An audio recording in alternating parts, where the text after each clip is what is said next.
Pozdravujem vás, vážení správcovia, predsedovia. Moje meno je Tomáš Paciga a vítajte pri ďalšom podcaste z dielne Rezitechu.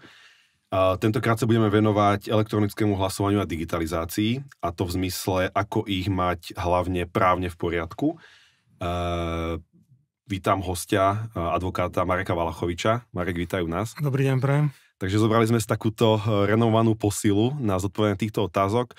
Ono v podstate aj od vás ako od správcov alebo predsedov dostávame kopec otázok, teda hlavne právneho charakteru, na ktoré my v Rezitechu úplne odpovedať možno nevieme, ale presne preto je tu Marek a vlastne keď sa bavíme o elektronickom hlasovaní ako jednej z našich top funkcionalít, tak práve aj Marek Valachovič ešte v roku 2020 bol aj pri zrode tohto elektronického hlasovania, či už ako súčasť tímu, ktorý sme to vtedy vyvíjali, alebo aj na základe konzultácií, ktoré sme počas toho vlastne riešili, takže myslím si, že je to nejakým spôsobom aj tak trošku tvoje dieťa, tak možno sa tomu pozrieme na zúbok.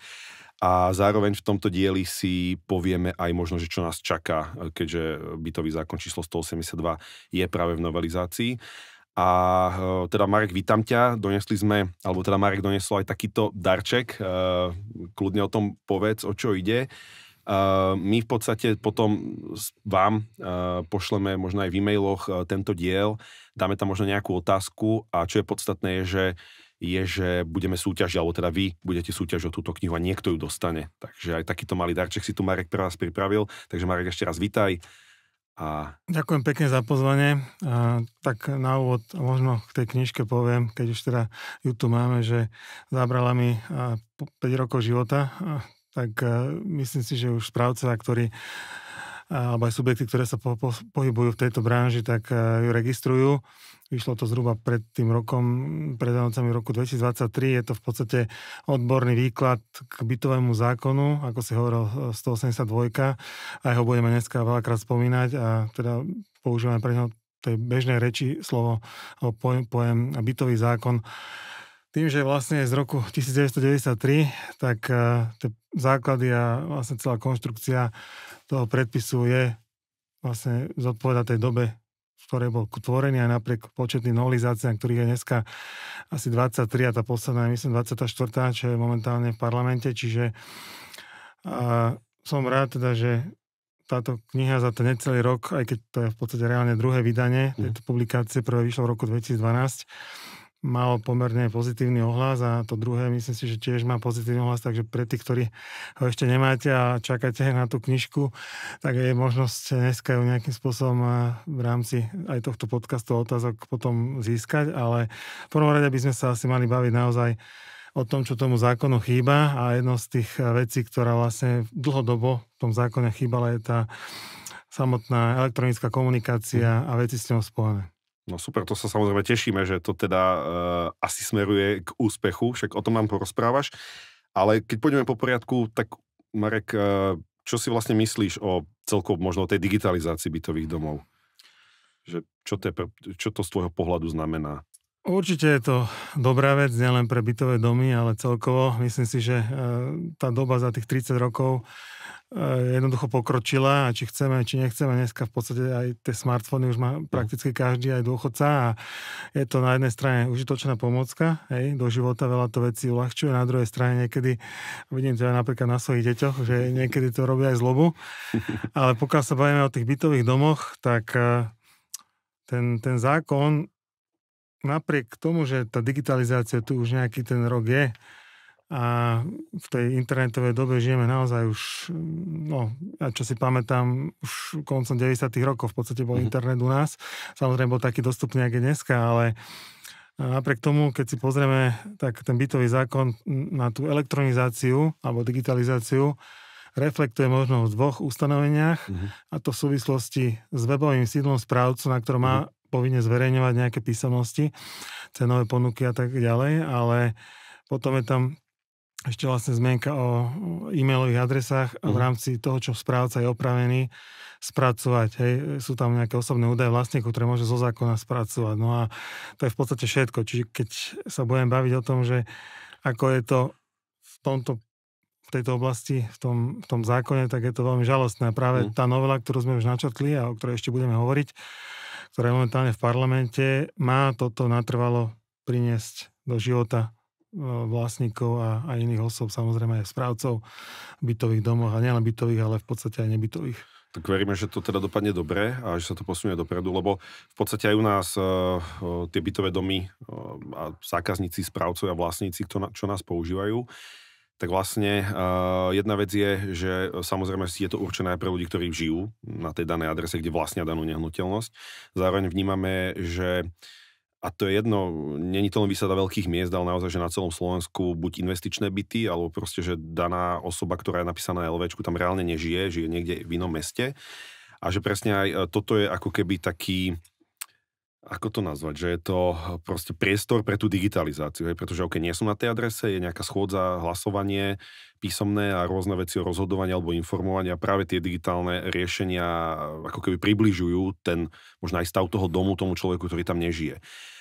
My sa častokrát stretávame, keď teda spúšťame nejaké bytové domy alebo začíname spoluprácu so správcom, že sa teda pozeráme na to, čo sa týka hlavne elektronického hlasovania, lebo o tom je dnes najväčšia téma, je podpis, alebo respektíve akým spôsobom, alebo sa rôznia názory u správcov, že akým spôsobom legitímne získa od vlastníka podpis, že daná e-mailová adresa skutočne patrí jemu. Alebo teda to vyhlásenie, áno, že bavíme sa tu o dohode o elektronickej komunikácii a niektorí správcovia z nás dopytovali tým, alebo sa pýtali, že to riešia cez notársky overený podpis, že ako sa na to pozeráš ty, alebo ako sa na to pozerá zákon, že aký úkon je potrebný spraviť, aby ten správca mal legitímnu dohodu od vlastníka, že OK, že toto je môj e-mail. Mal to právne v poriadku. Jasné. Čo sa týka formy toho súhlasu, alebo ako súhlas ako taký, ten opäť právna úprava špeciálne vyslovene v tomto prípade pri e-mailoch nerieši. Čiže viac menej sú dve možnosti také základné.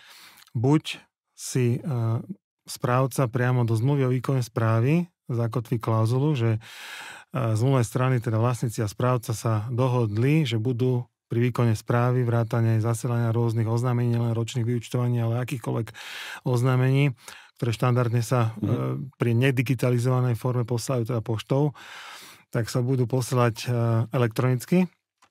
Najčastejšie to teda cez tie e-maily, s tým, že už priamo zmluva v podstate môže obsahovať zoznam tých e-mailových adries a teda priamo už s podpisom tej samotnej zmluvy s touto klauzulou aj s e-mailovými adresami sa môžu tieto e-mailové adresy považovať za overené, pretože zákon hovorí, a to je paradox, že stačí, keď zmluva výkonnej správy podpíše, teda jednak ju schváli nadpolovičná väčšina hlasov všetkých vlastníkov, to je samozrejme základná podmienka.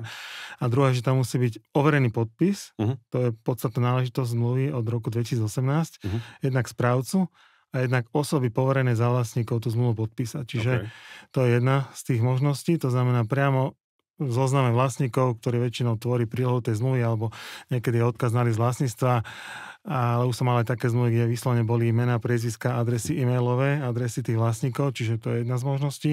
Druhá z možností je potom uzavrieť tú dohodu o elektronickej komunikácii, alebo inak povedané aj vyhlásenie vlastníka, niekedy sa to robí ako dohodou, niekedy jednostranným vyhlásením pre účely správy, že kedykoľvek počas toho procesu tej správy domu, čiže už po schválení zmluvy, nový vlastník príde do domu, kúpi ten byt, je viazaný tou zmluvou zo zákona, ale správca nemá jeho údaje, čiže dá mu pri nahlásení v tom prvom úkone, pri ktorom dochádza zrejme ku kontaktu medzi správcom a vlastníkom, podpísať takúto dohodu a tam je otázka, či takéto vyhlásenie musí byť overené alebo nemusí. No, de lege lata, to znamená podľa platného právneho poriadku, nemusí byť, lebo toto už nie je zmluva o výkone správy.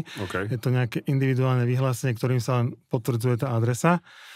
Avšak samozrejme v prípade nutnosti sa môže dostať, alebo v prípade dôkaznej situácie na súde napríklad, správca môže byť vyzvaný, či už protistranou alebo aj súdom, aby preukázal, že takéto vyhlásenie naozaj podpísal ten vlastník, lebo ako povedzme si, v praxi sú tí dlžníci, vlastníci bytov vynaliezaví a niekedy sú schopní naozaj spochybniť aj podpis, ktorý podpísali pred správcom, ale proste bol tam len správca, ten vlastník. Čiže v záujme právnej istoty je samozrejme ako vyšší štandard, alebo by som povedal lepšie, z hľadiska tej dôkaznej situácie, keď takéto vyhlásenie je overené, ale ak sa hovorí dokopať toho vlastníka z kancelárie správcu k notárovi alebo na obec, je komplikované v dnešnej dobe, čiže ako ten bežný štandard, že stačí to v podstate neoverené, kde stačí možno mať aj nejakého zamestnanca toho správcu ako svedka, ktorý potvrdí, že áno, vtedy a vtedy ten dotyčný tu naozaj skutočne bol a podpísal nám takúto dohodu. Iné je to samozrejme v prípade, kedy si to vlastník stiahne z internetu a správca samozrejme pri tom samotnom podpise tej dohody nie je. Jasné, rozumiem, ale tak teda, akože vo všeobecnosti by malo stačiť to, že, lebo ako neviem si úplne predstaviť fakt tých vlastníkov ako keby dotiahnuť k tomu notáru. Je. Že chápem, že asi to dokonalé je cez notára, lebo proste je to proti občianskému a tak ďalej, a teda voči občianskému a tak ďalej všetko, ale že stačí podľa teba teda, keď si to správca nejakým spôsobom ustriehne a naozaj, že to vypodpisuje buď u seba, alebo možno, neviem, sa urobí nejaká kampaň v rámci domu, kde sa urobí také hromadné možno podpisovanie alebo niečo také, že malo by to podľa teba byť akože v poriadku? Myslím si, že hej, pokiaľ napríklad toto zverí zástupcom vlastníkov, čo je vlastne inštitút, ktorý priamo zákon pozná, naučili komunikácie medzi správcom a vlastníkmi všetkými, majú práve funkciu, alebo teda jedno z funkcií týchto, a to je vlastne jedna z mála, ktoré sú priamo v zákone, že komunikovať medzi tými vlastníkmi a správcom, čiže je to vlastne aj pre toho správcu dôležité, aj pre tých samotných vlastníkov, aby naučili nielen elektronického hlasovania, ale aj pri tej bežnej komunikácii. Bežne sa stáva, že vlastník pošle priamo dopyt správcovi, ale tá adresa nie je overená. Jasné. To znamená, aby správca bol úplne istý v tom, že áno, komunikuje so skutočným tým vlastníkom, ktorý sa v tom e-maili tvári ako vlastník. Má to naozaj potvrdené, že áno, je to jeho adresa a môže bez akýchkoľvek problémov alebo s najmenším možným rizikom mu posielať aj dokumenty, kde sú nejaké osobné údaje, tak vtedy je postačujúce, aby to urobil aj cez týchto zástupcov napríklad.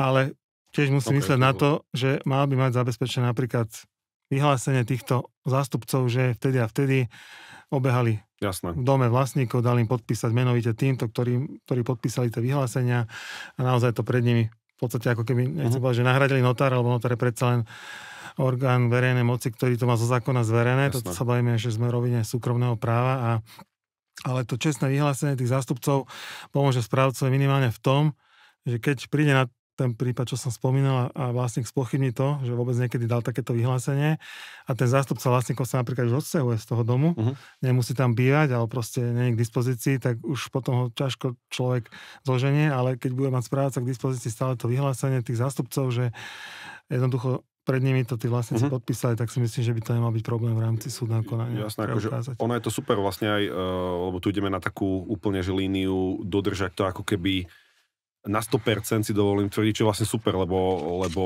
aj keď za 4 roky, odkedy je teda možné elektronicky hlasovať, sme nemali ako keby nejaké napadnutie alebo nejaký takýto problém od vlastníka, čo ale neznamená teda, že ako keby to treba flákať. A práve najčastejšie sa stretávame s tým, čo si spomínal, že ten správca to nejakým spôsobom zadeleguje zástupcovi vlastníkov, alebo zástupcom teda vlastníkov v tých domoch a že toto sa javí ako keby taká, pretože tí správcovia bojujú s tým, že čo my vnímame, bojujú s tým, aby v úvodzovkách vyzbierali tie podpisy od vlastníkov, pretože si uvedomujú tí správcovia, že takto je to správne, to znamená mať podpísané tie dohody od vlastníkov, len ako keby bojujú. Niekto s tým bojuje 4 roky a má 20-30% e-mailových adries na svojej báze spravovaných bytov a nebytov vyzbierané. Niekto to má 60%, že je to rôzne a ako keby neustále nás dopytujú, že dobre, že akým spôsobom, že proste to je to, že akým spôsobom čo najjednoduchšie alebo najrýchlejšie vyzbierať proste e-mailové adresy, že to bude asi téma tém, ale ja v rámci ešte tejto ako keby otázky alebo témy mám, že na čo ďalšie by mal ako keby ešte ten správca myslieť, v rámci digitalizácie. Že jedna vec je dobre, mať to ako keby správne vypodpisované dohody od vlastníkov, že jasné, to je dobrý základ, lebo super je s tým začať a v podstate ako treba z toho odmakať, že asi inak to nepôjde, ale už to bude mať ten správca hotové, že to je akoby taký prvý checkpoint, že super, že toto keď mám, a čím viacej, tým je to lepšie, lebo tým viacej ľudí môže elektronicky hlasovať, dobre? A že podľa teba je tam ešte niečo také ďalšie, na čo si správca má dávať proste pozor alebo myslieť správneho hľadiska ohľadne digitalizácie? No už len z toho praktického hľadiska vzhľadom na povinnosti, ktoré ten správca má, a v zmysle 182, že je tam povinnosť napríklad archivovať dokumenty, ktoré sa týkajú správy domu, a pri odovzdaní správy inému správcovi alebo spoločenstvu, keď sa proste rozhodne buď on dať výpoveď, alebo tí vlastníci mu dajú výpoveď, tak on je povinný odovzdať tie dokumenty. No a stalo sa nám napríklad, že správca mal v kancelárii proste, jednak bol aj požiar, ale potom bola situácia, že vykradli mu kanceláriu a zmizli mu proste dokumenty, paradoxne, ktoré, ale môže sa stať, že aj niekde ich archivuje a jednoducho počasie ich nevie nájsť, lebo má toľko proste agendy v tej papierovej forme.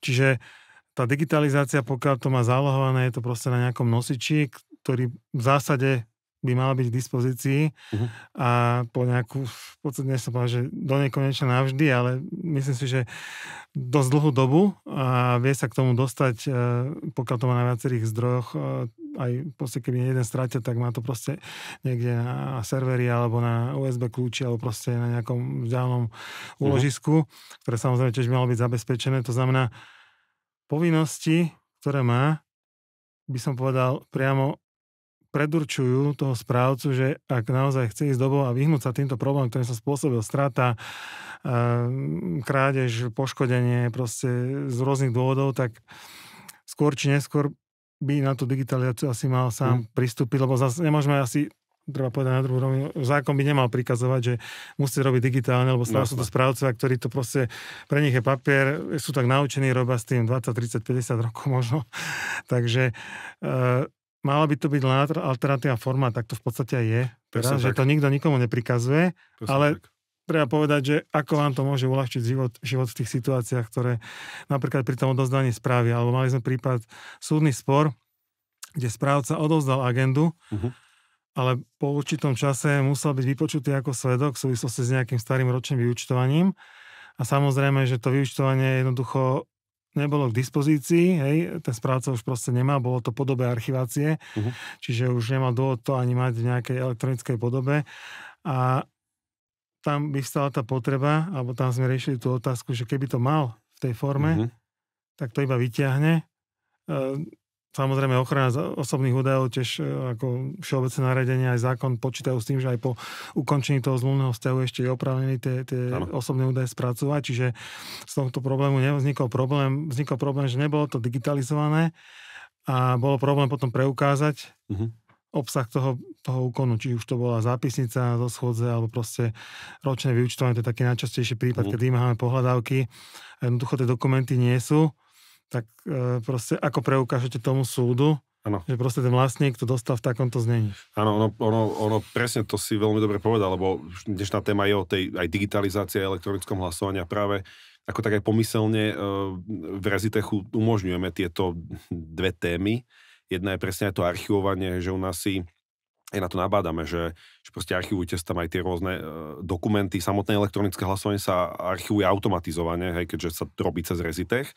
Ale samozrejme aj iné náležitosti a dokumenty, čiže tiež to len to odporúčame, pretože ako si vravel, že pokiaľ by, ja neviem, zhorel ten daný priestor, ale niečo by sa stalo, tak proste tie dokumenty už sú nenávratne preč a práve v tejto digitálnej forme by ako keby ostali. Ešte by som možno doplnil jednu vec, čo ma napadla, že je to v podstate aj ochrana toho správcu, keď to má, ale ochrana toho vlastníka. A nielen proti týmito situáciami, ale napríklad aj, keď sa pozrieme, že šetrí nám to čas, hej? A chráni ma to, že keď ja niečomu poskytnem v elektronickej podobe, mám nejaký dôkaz, už len tá e-mailová správa a prílohy, ktoré sú tam. Ale keď ja mu takto fyzicky ukážem nejaký dokument a zase nemá tam svedka, je to tvrdenie proti tvrdeniu a potom príde na to, že v súdnom spore sa bude riešiť, či ten vlastník mal prístup k tým dokumentom, alebo nemal. A on vlastne poprie, že mu to správca dal a nespíše si nejaký protokol samozrejme, tak prezdravý správca si urobí aj pri nejakom osobnom nahľadnutí ten zápis. Tak toto je dôležité a to som chcel povedať ešte, že je to vlastne úspora času. Lebo jednak vlastník, pokiaľ napríklad sídlo správce na druhom konci mesta, nehovoria už o inom meste, tak on má zo zákona vlastne garantované právo nahliadať do dokumentov, ktoré sa týkajú správy, čo vlastne v tom vnímaní toho zákona z roku 93 samozrejme sa myslí fyzická návšteva v úradných hodinách správcu, áno. Pre správcu je to za záťaž, že musí mu venovať buď on čas, alebo nejakého zamestnanca vyčleniť, alebo pri ňom, aby dohľadal vlastne na to, že ten vlastník si to fotí, dajme tomu, kopíruje, študuje, to môže trvať aj hodiny. Áno. Nikdy neviete, koľko tých dokumentov ten vlastník žiada, má nárok v podstate vidieť tie dokumenty, ktoré ten správca je povinný archivovať, alebo ktoré sa týkajú správy domu. To znamená, keď mu to pošlete, či už cez váš systém, alebo cez e-mail, alebo proste iným spôsobom, cez webovú stránku toho správcu, tých možností viacero, tak mu vlastne uľahčíte a vlastne vás aj nemusí dopytovať. Napríklad správa, kde ja som ako vlastníkom, funguje tiež spôsobom, že tie dokumenty tam správca na pravidelnej báze do toho systému dáva a vlastne ja kedykoľvek, bez toho, aby som obťažoval toho správcu, si to naklikám, pozriem si, čo ma zaujíma, výpis účtu, cenová ponuka, zmluva o dielo a tak ďalej. Čiže to je ako keby presne, že to je tá, ako keby tá doba sa za tie roky, teda aj od 93. niekam posunula, že teraz skôr vnímam to tak, že tí ľudia, keď má záujem o nejaké data, malo by byť niečo centralizované, kde proste prídem, prihlásim sa a mám tam tie informácie. Že toto vnímam ako veľkú výhodu tej digitalizácie a celkovo platformy, že naozaj, presne ako si povedal, že ty nechceš, alebo teda nemusíš za tým správcom do jeho sídla, ale vieš, máš návyk, ísť k nemu na web, alebo do jeho klientskej zóny, alebo niekde a tam to v podstate všetko nájdeš. Čiže to je super vec, že ty to chceš, neviem, o 8 večer v sobotu, lebo ťa to zaujíma, no tak o 8 večer v sobotu by sa nedostal k správcovi, ale presne dostaneš tam, čiže toto vnímam ako super a veľká časť, ja budem čas otázok aj čítať teda od našich správcov, aby som ich presne prečítal tak, ako sa ich pýtate. Ako zabezpečiť ochranu osobných údajov pri digitalizácii. Že ruka v ruke vnímam, že veria tej digitalizácie, že je to už aj taký pomerne štandard pri niekom, že proste to digitalizujú už roky, majú digitálne dokumenty, robia hlasovania a podobne, ale stále tam taká tá možno strach alebo obava pri niektorých alebo niekedy, že OK, a čo s tými osobnými údajmi? Že nie je to možno zneužiť, alebo... No, to je niečo, s čím bojujeme v podstate, dá sa povedať, neustále, lebo niekedy ten správca má tendenciu chrániť tie osobné údaje tých vlastníkov, hej, na úkor vlastne iných vlastníkov, lebo tak je to bohužiaľ nešťastné aj v zákone, že on je síce povinný sprístupniť, ale je tam zároveň taká klauzula v paragrafe 9 odsek 5 a myslím, že písmeno D je to, že je zároveň povinný zabezpečiť ochranu osobných údajov. Ale teraz poďme, keď si to rozmením na drobné, len poviem príklad za všetky. Keď má napríklad ročné vyúčtovanie, hej, týka sa síce bytu, konkrétne alebo nebytového priestoru nejakého vlastníka, ale sú tam rozpočítané náklady na celý dom. To znamená, keď bavíme sa o spoluvlastníctve ako celého domu a rozpočítanie nákladov na všetky energie a teda, alebo služby, ktoré sú poskytované v rámci všetkým vlastníkom, tak na to, aby ten vlastník si mohol preskúmať správnosť toho svojho rozpočítania alebo rozúčtovania nákladov, jednoducho nestačí mu veľakrát vedieť len to, že či on má správne dáta. Ja chcem vedieť, ako ich ten správca rozpočítal, či ich rozpočítal v súlade s dohodnutými pravidlami. Čiže toto je napríklad často taká téma, že to je niečo, čo vlastne vyplýva zo zákona, ale nie každý správca to akceptuje, lebo sa možno bojí nejakej kontroly, či už z úradu na ochranu osobných údajov, alebo proste z iných kontrolných orgánov, ale ochrana a zabezpečenie by malo spočívať v tom, že vlastne jednak to má na nejakých zabezpečených úložiskách, keď sa bavíme o tých digitálnych dokumentoch. Potom samozrejme pri elektronickom hlasovaní, ešte o tom budeme hovoriť, aby napríklad niekto nepovolaný, a môže to byť napríklad aj oprávnená osoba, zamestnanec správcu, aby nejakým spôsobom nezasiahol do toho prebiehajúceho elektronického hlasovania a na to už by mali byť tie systémy nejakým spôsobom zabezpečené z hľadiska prístupových práv.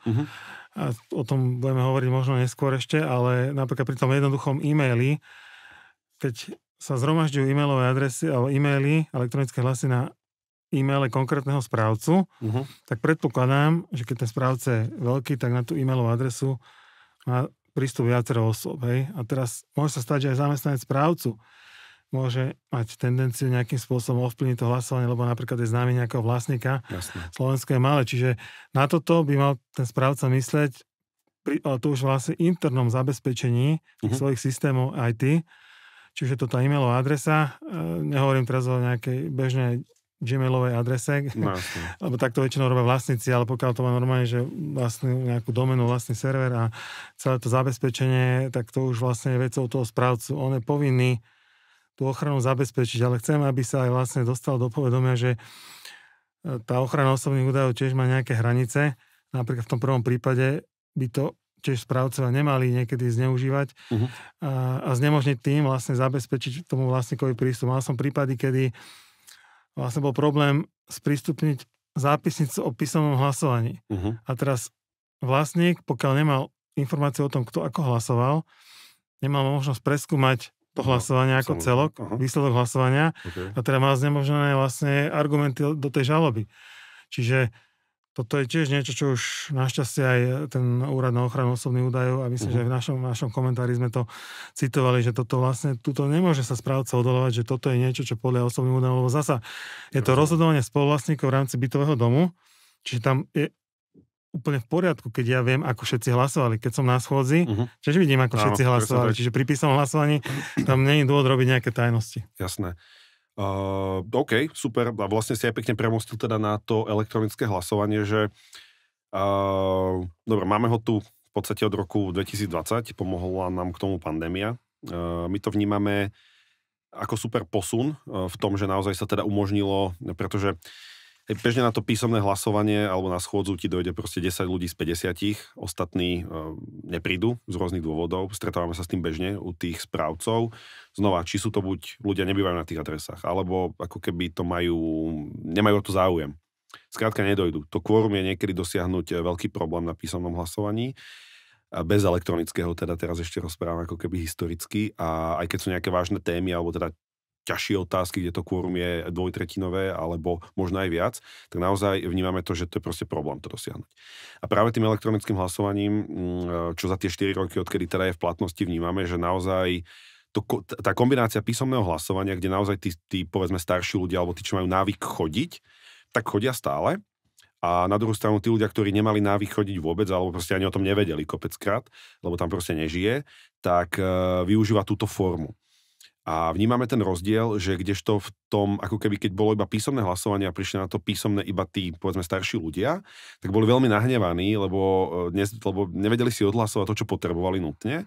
A pritom mali pocit, že však oni si tú povinnosť splnili, ale není odhlasované. Aj že za dom není odhlasované. No a teraz tam, kde máme spustený aj náš Rezitech a elektronicky sa tam hlasuje, tak ten príbeh je taký, že oni v kľude tí 10 idú na to písomné a zároveň tých zvyšných 30-40, podľa veľkosti domu samozrejme a možností, hlasujú elektronicky. A dokonca sa nám stáva to, že už keď prídu na to písomné hlasovanie, tí ľudia, tak už akože kvórum je dosiahnuté, alebo veľmi blízko a tým pádom je to, akože ide z toho ten príjemný pocit, že aspoň ja vnímam tak elektronické hlasovanie, že to není to snaha nahradiť niečo, vytlačiť tých ľudí a akože tých, čo idú písomne, ale skôr je to, že halo, že niečo tu chýbalo, niekde tu bol proste problém, ten problém sa takto dá pekne vyriešiť, dá sa nakombinovať a tým pádom ten dom sa akoby môže hýbať, že rozhoduje a tak ďalej a tak ďalej.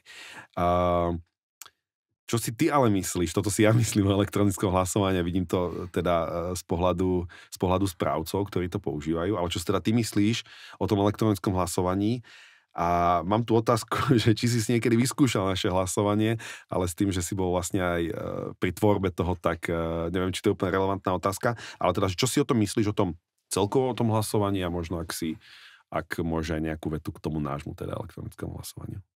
Ak sa zabezpečia všetky tie zákonné požiadavky, tak je to úplne super vec podľa mňa, lebo sa uľahčuje život samotným vlastníkom a na jednej strane aj vlastníkom, teda aj správcom, lebo vieme, ako prebiehajú veľakrát schôdze, proste sú tam nezriedka konflikty, či už medzi vlastníkmi alebo medzi vlastníkmi a správcom a niekto napríklad a priori nechce chodiť na tie schôdze z týchto dôvodov, lebo sa to predĺžuje, trvá to 2-3 hodiny, niekedy aj viac a nevyriešia sa tie veci. Pokiaľ je o písomné hlasovanie, tam zas možno tá interakcia samozrejme odpadá, ale na druhej strane, ako sa aj naznačil, dneska už nie sme v dobe, kedy byty slúžia na uspokojenie bytových potrieb, ale sú v podstate aj podnikateľským artiklom. Ľudia majú 20, 30, 40 bytov, sú aj takí, aj niektorí 2-3 možno zdedia, bývajú v druhom, potom kúpia možno investičný tretí byt, čiže ani sa im nechce chodiť na všetky tieto schôdze a to možno aj, že by mali záujem, ale proste sú ľudia vyťažení časovo, či žijeme v pomerne hektickej dobe a jednoducho keď si viete objednať akýkoľvek tovar pomaly alebo službu, dneska cez pár kliknutí na internete, tak naozaj to hlasovanie v bytovom dome vyslovene už volalo pár rokov a ešte aj možno pred pandémiou, že urobme to alebo dajme to do zákona. A bohužiaľ to tak poviem, že až tá pandémia nejakým spôsobom donútila toho zákonodárcu sa nad tým zamyslieť. Na jednej strane je to fajn, že to máme, ale na druhej strane mohlo to byť oveľa skôr. No a teraz už to má byť vlastne od 1. januára už priamo v 182 Nakoľko, keď už teda o tom hovoríme, tak poviem, že teda bolo to prijaté v roku 2021 v rámci zákona 67 v roku 2020. To bol jeden z tých zákonov Lex Corona. Bolo to v podstate opatrenie proti pandémii, čiže malo dočasný charakter do skončenia pandémie. Tá nám skončila v septembri 2023. K 39. Oficiálne teda 15. bolo, ale ešte to bolo do konca mesiaca, ako to zmysel toho zákona. No a potom nastala samozrejme otázka, že čo ďalej. Bolo to vlastne 2 roky a niečo a vláda, alebo teda kompetentní si povedali, že to predložíme do konca tohto roku, aj keď išlo protipandemické opatrenie, tak na základe nariadenia vlády z minulého roku to bolo od 1.10. predložené do 31.12. tohto roku, čiže teraz stále ešte používame protipandemické opatrenie na hlasovanie aj v rámci vášho systému, samozrejme, v bytových domoch. No a až od 1. januára, ak teda prejde tá novela, čo je tiež, myslím si, že je do veľkej miery pravdepodobne, že prejde asi, ale otázka je, v akom znení ešte je to stále ako otvorené, to ešte možno poviem, že čo sú tam aké zásadné zmeny oproti tomu Lex Corona. Super. Tak to bola asi tá prvá otázka, čiže je to určite prínos, uľahčí to život všetkým dotknutým subjektom, ak sa to správne uchopí. Nastavia sa tomu tie pravidlá, ten hlavný spôsob výkonu, ktorý zákon predpokladá v nejakej všeobecnej rovine. No a ja som si to vyskúšal, priamo ten váš systém na jednom z kongresov, myslím, že to bolo odprezentované, myslím, že to bolo v tom roku 20, keď to vlastne bolo akože čerstvé relatívne. Respektíve bolo to ako sa hovorilo o tom, že to bude, lebo ten zákon, ktorým sa to umožnilo, to bol myslím v roku 21, od 30. marca 2021 to platí. Ale mne sa to veľmi pozdávalo, lebo boli sme na kongrese, kde bolo veľa správcov a v podstate behom pár sekúnd naozaj sme mali odhlasované, tam bolo niekoľko otázok a naozaj za pár minút, keď sa ukončilo to hlasovanie, tak sme videli aj pekne výsledky, každý na mobile, čiže naozaj ten prvý môj kontakt v podstate s tým elektronickým hlasovaním bol takýto. Takže ja to môžem len odporučiť. Odtedy viem, že ste ten systém nejako vyvinuli, to už možno povieš ty za chvíľku detaily k tomu, že ako to teraz funguje, ale ja to môžem naozaj len uvítať ako celý ten inštitút. Super. A tie prostriedky sú viaceré, ale každý správca, ktorý by to vlastne mal aplikovať, by sa potom mal zaoberať aj týmito už zákonnými podmienkami, ktoré vlastne to upravujú, že čo musí vlastne ten systém, či už je to váš systém alebo nejaký iný, ktorý ten správca chce používať, mal spĺňať. Áno, bola to celkom zábava. Spomínam si na to, keď sme to presne na tej konferencii, v podstate my sme tam robili takú v rámci prezentácie našej, že v podstate my sme, alebo teda ja som bol ako správca, ja som zadefinoval to hlasovanie a to plénum tých ľudí, desiatky, možno stovky ľudí boli presne vlastníci a vlastne sme tam urobili také písomné, respektíve elektronické hlasovanie, bolo to celkom zábava. A áno, aj sme to za ten čas, bavíme sa už o 3 aj niečo v podstate rokoch dozadu. Áno, čiže v podstate odtedy sme si prešli, samozrejme aj vtedy sme to reflektovali zákonne, že čo zákon umožňuje, aké sú možnosti aj správcov zvyklosti a všetko to nejakým spôsobom upiec, uvariť, tak aby to bolo užívateľsky príjemné, jednoduché. Zároveň aby to spĺňalo všetky možné zákony, ja to poviem takto, jednoducho, ale že to sme spolu aj konzultovali aj s ďalšími, aby to naozaj bolo funkčné, jednoduché, akceptovateľné. My sme ešte vtedy spravili, už teraz nespomínam, či to bolo 2020 alebo 2021, ale my sme ešte spravili ten krok, ako keby my sme vtedy vnímali, že pre správcov bolo, ako tešili sa na to, že konečne elektronické hlasovanie, že super.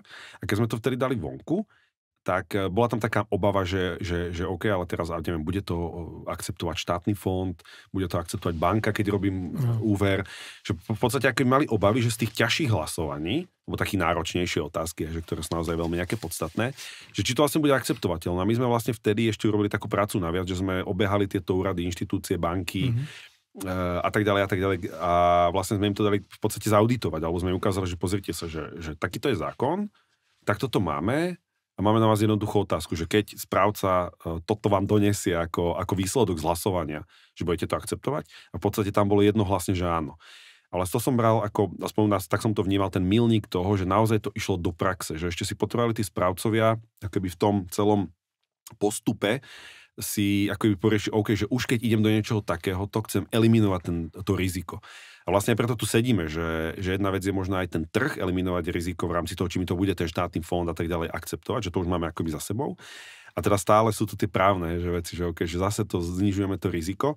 Ale čo chcem povedať, že za tie 3 roky, áno, doplnili sme pár vecí, ja by som ich možno aj ukázal. Mm-hmm.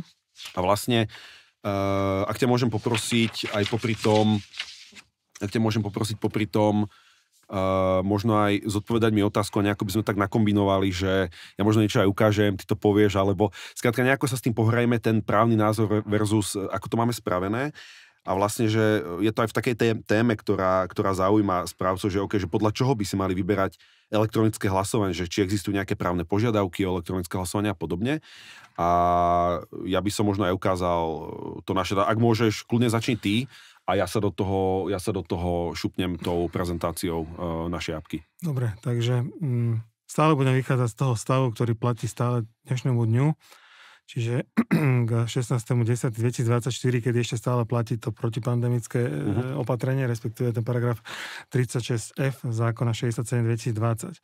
Ten upravuje také 3 základné podmienky, čo musí to elektronické hlasovanie spĺňať a potom sú tam ďalšie povinnosti správcu, ktoré s tým súvisia. Čiže tá prvá podmienka, ono sa to veľmi nezmení aj od toho 1. januára, možno poviem, že zákonodárca sa trošku so slovičkami pohral, ale v podstate sú tam tie 3 podmienky. Tá prvá je, že musí ísť teda o spôsob elektronického hlasovania, ktorý umožňuje overiť totožnosť a účasť vlastníkov na hlasovaní.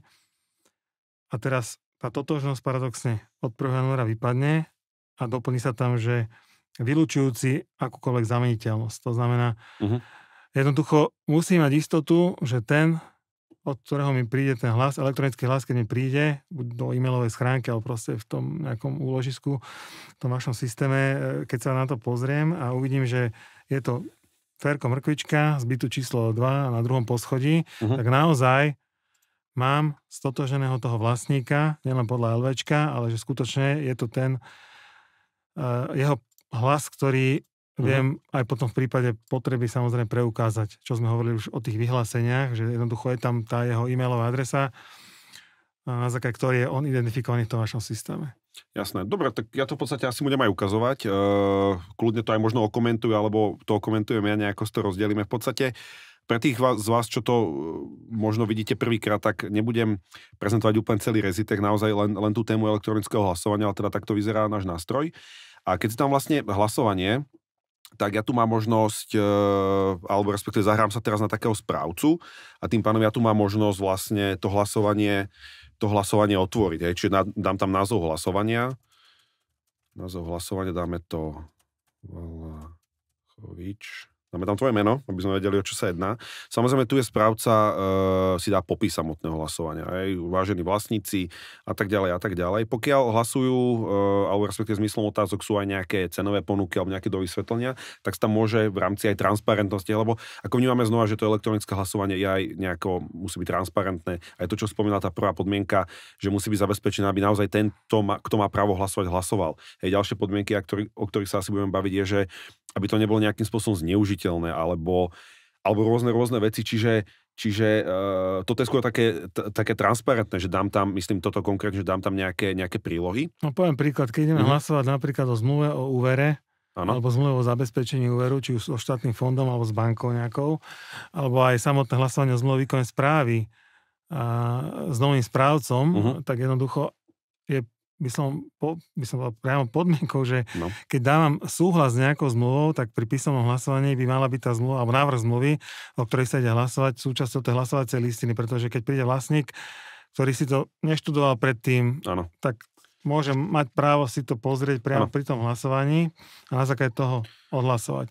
Pri elektronickom hlasovaní samozrejme by mala byť súčasťou tých otázok a konkrétne znenie zmluvy, lebo zákon vo veľa prípadoch hovorí, že sa hlasuje priamo o zmluve. To znamená, tu je vytvorená tá možnosť dať tam tú prílohu. Áno, vlastne ono aj sa to teda používa takto, dokonca ešte, keď ako keby predtým, ako ide správca vyhlásiť hlasovanie, tak ešte dobre funguje v Rezitechu, keď dá ako keby nejaký oznám, povedzme aj mesiac dopredu, že o tom, že pozrite sa, že toto sme vysúťažili. Alebo že takéto sú tie úvery, že mám 3 banky a ako keby dá to tým vlastníkom ešte dopredu, ešte predtým takýto oznam, že pozrite sa na to, lebo bude to, ja neviem, o mesiac to bude v hlasovaní, ale už teraz sa na to pozrite. A potom mi to samozrejme dá tiež aj sem. Čiže vnímame to, že aj pred tým hlasovaním sa dajú robiť úkony v rámci aj elektronických služieb, ktoré akoby neprekvapia toho vlastníka na tom písomnom hlasovaní, alebo dáme to aj na schôdzi. OK, na schôdzi síce nepoužívajú to elektronické hlasovanie, ale keď príde keď správca dá tie informácie vlastníkom dopredu, tak schôdza vie byť ako keby taká konštruktívnejšia. A to isté platí aj tu.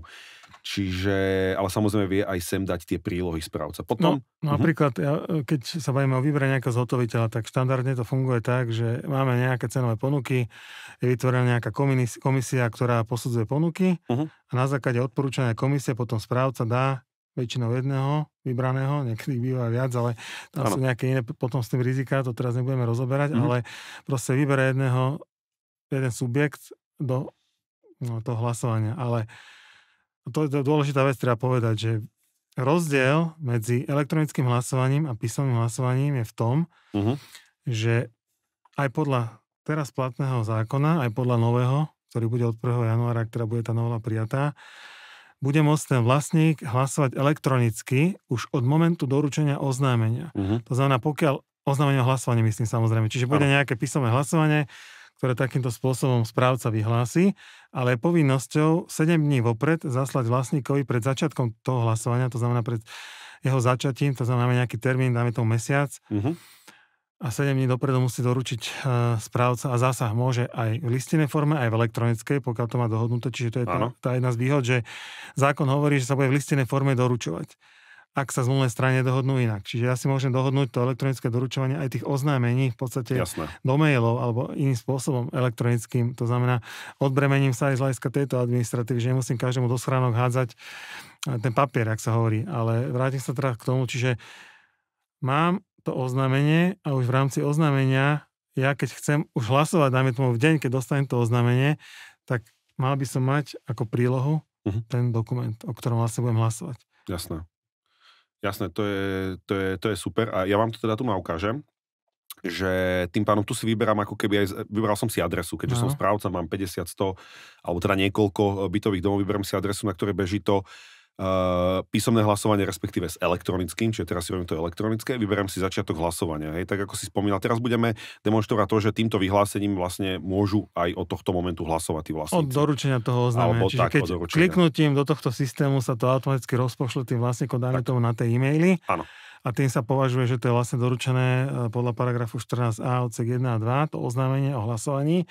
Tak áno, tí, ktorí majú tie overené e-maily alebo dohodu so správcom o tej komunikácii, už od tohto momentu môžu hlasovať. Super. A tu vlastne aj, čo si spomínal, to oznámenie na e-maily, že tu je výhoda v tom v Rezitechu, že vlastne, keď správca otvorí to hlasovanie, tak vlastníkom to nepríde len do Rezitechu ako takého, do aplikácie, ale príde im aj kopia do e-mailu. Hej, že ich to automaticky akoby upozorní. Takže tu chcem podotknúť, že toto hlasovanie, alebo respektíve toto oznamovanie elektronickým spôsobom zasa neplatí automaticky, čiže musíte ho mať zakotvené zmluvou výkonnej správy. Hej, čiže ak ho nemáte, tak je to možno priestor na nejakú úpravu tej zmluvy dodatkom. Ak ju idete robiť teraz a hlasovať, tak si to tam rovno dajte, lebo tým pádom môžete vlastne aj oznámenia poslať elektronické forme. Tým vlastníkom samozrejme, ktorí majú tie overené adresy. To je super. Dobre, začiatok sme si zadefinovali, povedzme, že záver elektronického hlasovania bude dňa 25. nejaký týždeň aj niečo. Vtedy vlastne bude písomné hlasovanie. Áno, vtedy bude písomné hlasovanie, povedzme, že bude končiť o 18. Takže takto to môžem nastaviť, áno? Že koniec elektronického hlasovania. Tak a teraz podľa tej novely sa koniec písomného hlasovania alebo navrhované novely má zhodovať aj s koncom toho elektronického. To je vlastne zásadný rozdiel, alebo jeden z rozdielov oproti tej súčasnej úprave, ktorá to neupravovala, že dokedy je možné elektronicky príjmať hlasy. Tam sme sa potom dostali aj do situácií, že skončilo nám písomné hlasovanie napríklad od 25. o 18. Ale vlastníci posielali e-mailami ešte hlasy aj po tomto dátume, alebo po tejto hodine, pričom správca má 7 dní, aby zverejnil výsledky hlasovania. A tam vznikli otázky, že či v podstate je možné aj po tom oficiálnom ukončení písomného hlasovania toho klasického v písomnej forme ešte príjmať hlasy. A teraz to vlastne v tej novele je upravené, a v tom návrhu novely je tak, že má to viac menej skončiť v rovnaký čas. Jasné. Dobre, takže dáme to takto. Potom zadefinujeme si otázku ako správca, čiže otázka číslo 1. či súhlasíte s danou otázkou, predefinované odpovede tu má správca áno, nie, respektuje si ich, vie prepísať na súhlasím, nesúhlasím, keď tak. A tu máme ešte takúto zaujímavosť, pretože to, čo si aj spomínal na začiatku, že nejakým spôsobom možno aj stotožniť toho vlastníka a podobne, Rezitech na konci vyhodnotí hlasovanie, že v tom je to také akože super a nazval by som to unikátne a veľmi akože časovo výhodné pre správcu, že nemusí on robiť to vyhodnotenie hlasovania. No dobrá, že teraz akým spôsobom dospejeme v Rezitechu, alebo ten správca by sa vyhodnotilo správne, to hlasovanie. No, prvá vec je taká, že do Rezitechu to robíme my, ako keby ako firma, že my stiahneme všetky dáta z katastra, alebo respektíve LVčko. To znamená vchody, byty, nebyty vlastníkov a všetkých pomerí, všetkých vlastníkov, nie len tých, čo idú elektronicky, ale naozaj, že všetkých. Aby sme zabezpečili to, že toto je štruktúra toho domu. Takéto sú vlastnícke práva, takéto sú dnes aktuálne. Dobre, k tomu vlastne od správcu získame e-mailové adresy. E-mailové adresy, tým pádom akoby stotožníme toho vlastníka tým, že správca nám dá povedzme tie e-mailové adresy podpísané, ktoré majú dohodu a s tými vlastníkmi pracujeme. Čiže tu máme za to, následne príde vlastníkový e-mail, kde si on nastaví heslo, čiže musí to byť iba on a na ten e-mail, ktorý je podpísaný v rámci dohody. Následne, potom keď robíme takúto otázku, alebo správca robí otázku, tak máme tu, ako keby vie si zadefinovať typ vyhodnotenia platnosti hlasu. A teraz to máme, je to aj na základe právnych vecí, kľudne sa k tomu vyjadri. Ja poviem pozadie toho, že prečo si správca môže vlastne akoby vybrať, ako k tomu prišlo, prečo sme to tam dali. Pretože bežne stačí pri hlasovaní, ale kľudne má oprav ty, jedného, aby bol platný hlas a priestor, jeden z manželov BSM-ka. Stačí jeden, pán manžel zahlasuje, pani manželka nemusí, hlas je platný. Ale stretli sme sa aj s tým, že myslím, že to bolo pri nejakom úveri od nejakej banky, kde si ona ešte požadovala, ako by mala svoje nejaké pravidlá nad a požadovala, že OK, že ale platný hlas bude vtedy, keď obaja z manželov zahlasujú alebo musia zahlasovať, že až vtedy je platný hlas, nestačil im jeden. Tak kvôli tomu sme tu pridali ako keby ten typ vyhodnotenia, napríklad v tomto prípade to C, kde vlastne Rezitechu ja ako keby prikážem, že vyhodnoť mi túto otázku podľa priestorov tak, že platný hlas je až vtedy, keď sú obaja manželia. Hej? Povedzme, že tá je tak. A viem si to akoby voliť. Viem si voliť otázku per otázku, lebo samozrejme sa s tým stretávame, že otázka číslo 2, že otázka číslo 1 môže byť ten úver, otázka číslo 2 môže byť niečo iné a podobne. Čiže pri každej otázke sa to dá navoliť. Pri každej otázke, samozrejme. Lebo môže byť napríklad, a to je dobré, že o tom hovoríš, lebo ja som sa s tým tiež stretol, že banka vyžadovala naozaj súhlas obidvoch manželov pri úvere, ale napríklad druhá banka to nevyžaduje. Čiže tuto je aj vlastne dobre pre toho správcu, že on by si mal dopredu zistiť, aké má banka podmienky. Lebo ja tvrdím, že pokiaľ je to bežná vec, čo vlastne vedia len tí manželia, možno, že či to je bežné alebo nie, ale zákon hovorí bežná vec. Vo všeobecnosti sa má za to, že takéto hlasovanie je bežnou vecou a to aj v prípade úvere. Nie sú na to jednotné názory, ministerstvo financií viem, že tiež má, že vlastne pri úvere na webe musia byť obidvaja, ale to je zase výklad nejakého ustanovenia v zákone. Čiže keď viem, že idem robiť takéto hlasovanie, kde to banka požaduje, aj napriek môjmu právnemu názoru, že by sa to nemalo, ale chceme ten úver asi získať, alebo teda vlastníci ho chcú, tak dám tam takú podmienku, to je vlastne v tom prípade to C-čko, kde mi to vlastne ten systém vyhodnotí, aj napriek tomu, že by možno stačilo to Ačko, lebo stačí jeden z manželov, keď vyjadri súhlas pri tej danej otázke. Ale napríklad pri tej druhej otázke, kde môže byť iná úverová zmluva s inou bankou, už toto nemusím riešiť, to Cčko a dám tam zase to Ačko. Čiže to je zaujímavé, že aj v rámci, by som povedal, druhov podobných otázok o úvere, len s iným subjektom, vlastne správca vie modifikovať nielen to, čo hovorí zákon, ale podľa toho, čo vlastne tá banka žiada. Presne. Lebo asi sporiť sa s bankou, keď chceme úver, to nemá nejaký význam. Tak.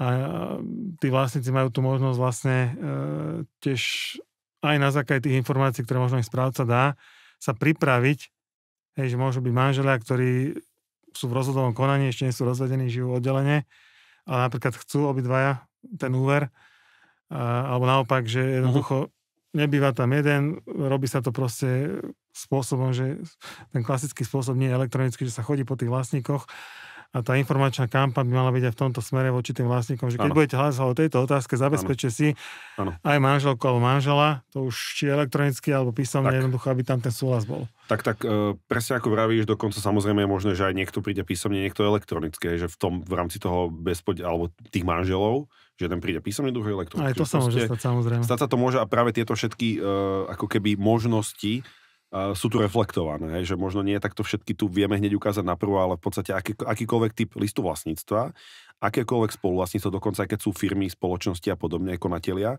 čiže všetko vlastne tu aj reflektujeme, hej, že naozaj akýkoľvek typ toho LVčka, jednoducho povedané, tu vieme akoby spracovať zároveň. Aj presne tú nuansu, že OK, že ty ako manžel ideš elektronicky a tvoja manželka ide písomne. Ukážem to, ako to robíme. Tu v podstate potom vy ako správcovia máte možnosť, že buď úplne zruším to hlasovanie, ktoré som si tu napísal, alebo iba uložiť, alebo uložiť a zverejniť.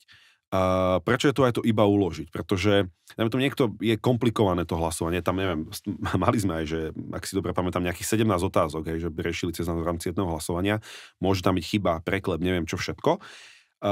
Vtedy odporúčame, že dajte si to akože uložiť, môžete si to nahliadať, môžete ešte ono sa to nedostane vlastníkom, ako keby nevyhlási sa to elektronické hlasovanie, ale správca ho už vidí ako taký oznam. Vie si ho skontrolovať, lebo v prípade, na čo narážam na to, že už keď ho uloží a zverejní, tak v rámci aj transparentnosti, aj toho, aby nebol do ňoho zasahované, už ho nemôže modifikovať, nemôže ho meniť. Lebo mohlo by asi nastať to, že povedzme by ho mohol zmeniť aj o 2, 3, 4 dní, týždeň, kedy mu to povedzme, teoreticky by mu to nevyhovovalo tomu správcovi, kam sa to vedie, to hlasovanie, tak by ho mohlo ovplyvniť. A toto samozrejme sme zamedzili na samom začiatku. Čiže máme za to, že najsprávnejšie to urobiť tak, že ako náhle to uloží a zverejní ten správca, tak už to nemôže nejakým spôsobom to zasahovať do zmien. To je to, čo sme sa už tiež aj viacerí bavili na kongresoch, že zmena pravidel počas zápasu, to tak poviem, počas hlasovania, keď to prirovnám k futbalnému zápasu, by nemala byť prípustná v zásade, lebo keď zmením termín alebo zmením počet otázok, tak to je zásadným spôsobom zásah do toho hlasovania, ktorý už teda je oznámený vlastníkom. Ale môžu nastať situácie, že tam napríklad formálna chyba nejaká, ktorá nemení význam tej otázky. A tam už je to tiež na diskusiu, že pokiaľ charakter alebo predmet tej otázky nemením, ale vlastne len opravím formou nejakého nového oznámenia, nemením počet otázok, ani v podstate nejak kvórum, nejak dramaticky, že by som formuláciou tej jednej otázky zmenil z nadpolovičnou väčšinu na dvojtretinovú, tak v takom prípade si myslím, že aj toto je malo byť prípustné, lebo vlastne len opravujem chybu v písaní, ktorú môžem urobiť aj v liste v akomkoľvek podaní. Druhá vec, že môže sa stať, že vlastníci napríklad už nejaký zahlasovali a v prípade, že by tá otázka naozaj bola tak zle naformulovaná, že by pripúšťala rôzny výklad, že by to nebolo len nejaké chýbajúce písmenko v slove, ale možno, že doformulovanie nejakých 2-3 slov. Poviem príklad, je rozdiel správneho hľadiska, či hlasujeme o úvere alebo o zmluve o úvere. A napríklad v tejto otázke už len jedno slovo ako také zmluva o úvere a úver nie je jedno a to isté. Čiže to môže tiež jednak meniť kvórum a jednak aj ovplyvniť tých vlastníkov pri hlasovaní. Čiže to je niečo, čo tiež možno treba povedať a ty povedz, že či ten systém vlastne toto umožňuje urobiť nejakú takúto formálnu opravu, dajme tomu, bez toho, aby sa menil termín. Jasné, no pozri sa, vieme o tomto, hej, že mávame takéto, akože zažili sme takéto dopyty od správcov, že naozaj, či to nevieme nejakým spôsobom modifikovať alebo niečo, akože moc sa nám do toho zasahovať nechce, hej, lebo chceme naozaj dodržať ako keby naozaj to také, že nikdy sa do toho, neviem, nezasahoval. Ale potom možno otázka, že či sa mu to neoplatí, ak tam ešte neoplatí, že potom asi najlepšia voľba je, kým tam nikto nehlasuje, že ho proste zmazať, že nakopíruje si nejaký text, zmaže ho a vytvorí na novo. Alebo, neviem, asi ti budem volať, keď nebudeme mať k tomu... Ako závisí to od okolností, samozrejme. Že možno schváliť, alebo teraz vážiť presne, že ak ty vravíš, že takéto veci sú ako keby za určitých okolností možné, tak ako ja si viem predstaviť, že to tam proste nejakým spôsobom dorobíme. Hej, že len to musí byť naozaj zabezpečené tak, aby že čo teraz, keď už dvaja traja zahlasujú a ako je tam asi viacero takýchto nuans, zatiaľ to máme spravené tak, že eliminujeme to tým, že radšej to uložte, pozrite, prekontrolujte, kľudne 2-3 krát, že nie je sa kde plašiť a že potom... Najlepšia prevencia je si to 3-krát po sebe prečítať, ale aj tak sa môže stať chyba. Môže, budem ti volať. Čiže to už naozaj, ako teraz nemôžem povedať nejakú paušálnu odpoveď, ale jednoducho áno, stáva sa to. Ale ber to tak, že niektorí správcovia robia hlasovanie aj v sobotu večer, takže keď mi budú volať, budem ti volať. Dobre, sme dohodnutí. Dobre. Dám to uložiť a zverejniť v tomto prípade, čiže ja ako správca som z takto hlasovanie uložil, zverejnil. V podstate ja mám informáciu o tom, že bolo úspešne zverejnené. A tu momentálne vpravo, ja som tu prihlásený na mojom e-mailovom konte ako vlastník, čiže mne ako vlastníkovi príde hneď v momente, ako správca vytvorí elektronické hlasovanie, mi príde informácia o tom, že môj správca vytvoril elektronické hlasovanie. Čiže tam ako keby zaručujem alebo zabezpečujeme to naozaj, že není to len o tom dať to niekde na Rezitech, vytvoriť to niekde, ale podstatné je to, aby sa ten vlastník k tomu dostal. Alebo ani nie, že dostal, ale Jemu príde vlastne notifikácia do mailu, áno? Tak, jemu príde notifikácia do mailu. A teraz ešte predtým, ako sa na to pozrieme, že tu som ako správca, čiže ja ako správca vidím to svoje, ja to trošku približím, vidím to svoje hlasovanie, ktoré som vytvoril. Valachovič, dobre som napísal tvoje meno, nemusím. Akurát, čo tam není, ale nevadí. Prepáč. Ale to prežijem. No, tak vidíš, ale už by som, ale nebudem to meniť, lebo nebudem sa teraz editovať. Ale čo chcem povedať, je, že nemôžem hlasovať, lebo nie som vlastný. To nie je chyba, ktorá by mala vplyv na platnosť hlasovania. No, tak vidíš, tak budem ti teda volať. Ale ja ako správca mám možnosť vidieť priebeh toho hlasovania. Teraz sme to otvorili, nikto nám nehlasoval, je to v podstate prázdne de facto, ale ja keď sa odhlásim ako keby z tohto nášho Rezitechu ako správca a teraz sa prihlásim ako vlastník, hej, niekde proste teraz som tu proste ako vlastník, hej.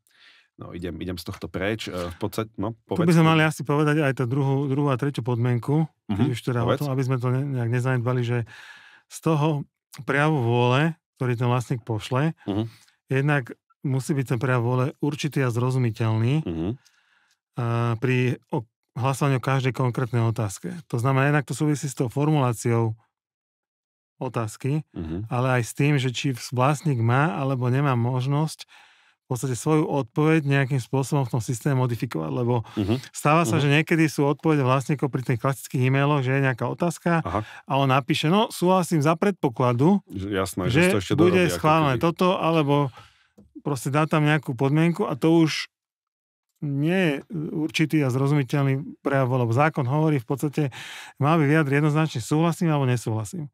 Či tento systém umožňuje splnenie tejto podmienky a potom aj tú tretiu, sa zabezpečí ochrana hlasovania a jeho výsledkov pred neoprávneným zásahom. Jasné. Demonštrujem, čiže ideme najprv akože s tým, že ja som vlastník, o ničom v podstate neviem nejakým spôsobom. Ja som taký typický, jak nám to vravia správcovia, že proste, až tak ich to možno nezaujíma, hej, že to gro tých vlastníkov, že čo sa deje, ale ja som teda vlastník a mne prišiel do e-mailu, takáto informácia mi prišla do e-mailu, hej, zrazu. O ničom ako keby nemusím vedieť, nemusím sa nič zaujímať, lebo mi prišlo takéto niečo, že je tu elektronické hlasovanie, nejak sa to volá a ja som nabádaný ako vlastník, že sem kliknúť. Tým pádom proste ja tu kliknem, a mňa to automaticky v tom systéme prehodí práve do toho hlasovania. Čiže nemusím tebe ako správcovi volať, že počuj, kde mám to hlasovanie, ak sa k tomu dostanem a neviem. Skrátka, okamžite ma to prehodí sem. A teraz budem sa snažiť odpovedať tvoje otázky. Povedz mi, ak ich odpovedám a ak nie, tak sa ma to, prosím ťa, ešte raz pýtaj. Ja ako vlastník, tým pádom vidím to hlasovanie a ja tu už mám predefinované tie odpovede áno, nie. Čiže nemôžem sa tam vymýšľať, nemôžem to nejako dopisovať alebo niečo. Samozrejme, ja ako vlastník nemôžem ani nič upravovať. Proste tak toto mám zadané, tak toto robil správca, je to hotovo. Môžem sa tam klikať, ale už keď mám ako keby niečo zakliknuté, povedzme, že ostávam pri tom, som príčetný, dal som 2-krát áno. Tu ešte na konci prehlásim, že potvrdzujem, že som František Dlhý v tomto prípade ako vlastník uvedených priestorov a tak ďalej a tak ďalej. Dokonca, keď som ako vlastník, ktorý v danom byte, v danom dome má viacero priestorov, tak je tam aj upozornený, že hlasuje za všetky tieto priestory naraz. Čiže to je tiež taká pomôcka aj v tom celom, že OK, že nemusí... A to si musí zakliknúť? Alebo keby napríklad chcel za každý priestor hlasovať inak, je tam taká možnosť? Mali sme to, ale potom sme to vyriešili tak, že je to tam ako defaultne dané. Ale keby požiadal ako keby o to, že chce hlasovať inak, tak myslím, že mu to... Lebo sú také hlasovania, kde napríklad rovnaká osoba, ktorá vlastní byt a nebytový priestor, môže mať iný záujem ako vlastník bytu a iný záujem ako vlastník nebytového priestoru. Áno. Mali sme také prípady, skôr sa nám ako keby historicky z praxe riešilo to, alebo tú spätnú väzbu sme mali takú, že dajte tam proste všetky naraz. Hej. A v prípade, ale viem si predstaviť v prípade, že by s tým bol problém, že len čisto ako keby by sme vedeli upraviť, tak aby si to vedel ten vlastník rozhodnúť, za ktorý ako Keby som ja bol napríklad vlastník bytového priestoru, prihlasím sa, že ale správca, ja chcem hlasovať proste rôzne a chcem mať 2 formuláre, tak vy to viete akože zabezpečiť aj v rámci prebiehajúceho hlasovania, že budem mať tie 2 možnosti? No, to by som by som si musel zaregistrovať adresu. Vieš čo, to by sme museli pozrieť, že aby to takto vždy, aby to nenarušilo ten priebeh hlasovania. Že skôr takéto veci asi rieši pred tým hlasovaním, že niekto má takúto požiadavku. Tak potom je to asi na správcovi, aby tiež v rámci nejakej informácií dal, že pri elektronickom hlasovaní proste systém to bere takto. Hej. Ak niekto chce hlasovať inak, tak je potrebné kontaktovať priamo Rezitech alebo... Áno, akože mali sme to tak, len potom sme to dali preč, lebo sa to vždy, každý hlasoval akože rovnako. Ako chápem, preto sme to tam dávali, že môžeš samostatne, keby náhodou za byt je iný záujem, za nebyt je iný záujem, ale nebol o to ako keby záujem, že vždy išli proste, že mám rovnaký názor za všetky priestory. Dobre, zahlasujem. V podstate ako vlastník jednoducho, hej, my to tu samozrejme, ono to hlasovanie trvá pár sekúnd. My to tu obkecávame celé, ale však o tom to je. Čiže ja ako vlastník som si zahlasoval a teraz sa prihlásim naspäť ako správca, alebo čo sa stalo. Teraz ešte aj prišlo vlastníkovi informácia o tom, akým spôsobom zahlasoval.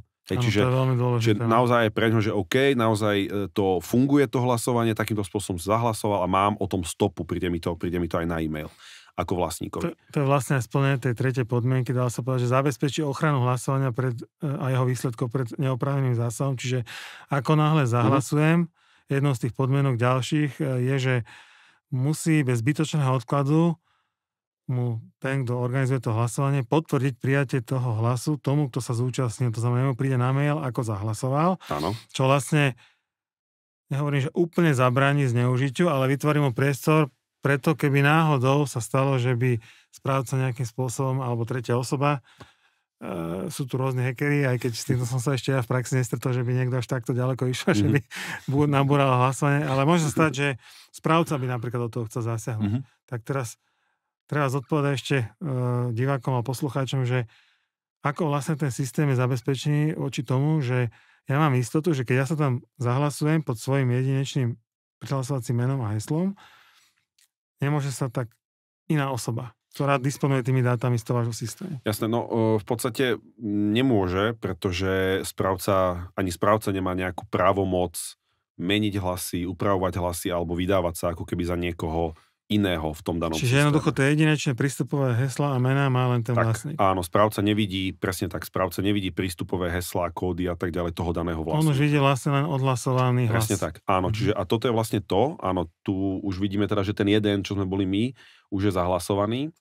A toto už je v podstate správa toho hlasovania a výsledky. Čiže ten správca vidí, že František Dlhý už zahlasoval, ale to je všetko nevidí, ako keby znova na to, že nevidí jeho prihlasovacie údaje, nemôže ho meniť ani nič, len vidí, že OK, František Dlhý to už splnil.